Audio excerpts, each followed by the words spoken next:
नमस्कार, आवाज इंडिया में आप सभी का स्वागत है। मैं हूं सीमा। अमरावती के गाडगे नगर पुलिस स्टेशन में 2 रील स्टार्स के खिलाफ मामला दर्ज किया गया है। देवीदास इंगले और एक महिला पर यातायात बाधित करने का आरोप लगाया गया है। दोनों ने पंचवटी चौक पर ट्रैफिक लाइट के बीच वीडियो शूट किया था, जिससे भीषण जाम लग गया था। नागरिकों ने भी इस मामले पर गुस्सा जाहिर किया है। पुलिस कमिश्नर नवीन चंद्र रेड्डी के आदेश पर दोनों के खिलाफ मामला दर्ज कर लिया गया है। देवीदास इंगोले ने माफी मांग ली है, लेकिन मामला अभी भी विचाराधीन है। ये घटना अमरावती में यातायात व्यवस्था को लेकर कई सवाल उठा रही है। पुलिस अब इस मामले की जांच कर रही है।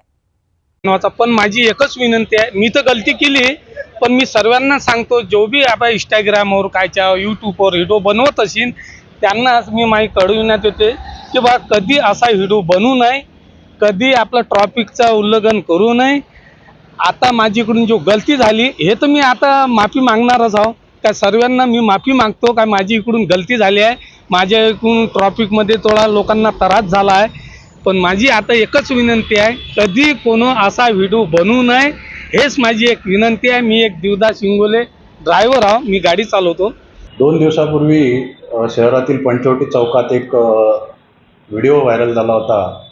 त्या ठिकाणी एका जोडीने करिश्माने आणि महिलेने त्या ठिकाणी वाहतुकीस अडथळा करून एक रील्स तयार केली होती। ते रील्स व्हायरल झाल्यानंतर त्याची सोशल मीडियावर बरीच चर्चा झाली, वेगवेगळ्या प्रतिक्रिया आल्या।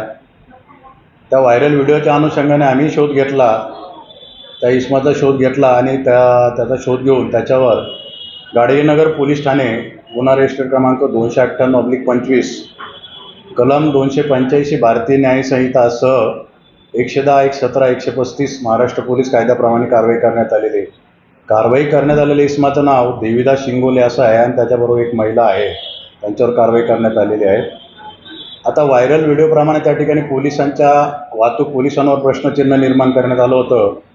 त्याही दृष्टीने त्या ठिकाणी कर्तव्यास नेमलेल्या कर्मचारी त्या ठिकाणी का नव्हते, कुठे गेले होते याची शहानिशा करून त्यांच्यावर देखील कारवाई करण्यात येईल। मी पुन्हा एकदा या माध्यमातून जनतेला आवाहन करतो की अशा प्रकारचे कोणतेही रील्स सार्वजनिक ठिकाणी सार्वजनिक जनतेला त्रास होईल अशा प्रकारे करू नये।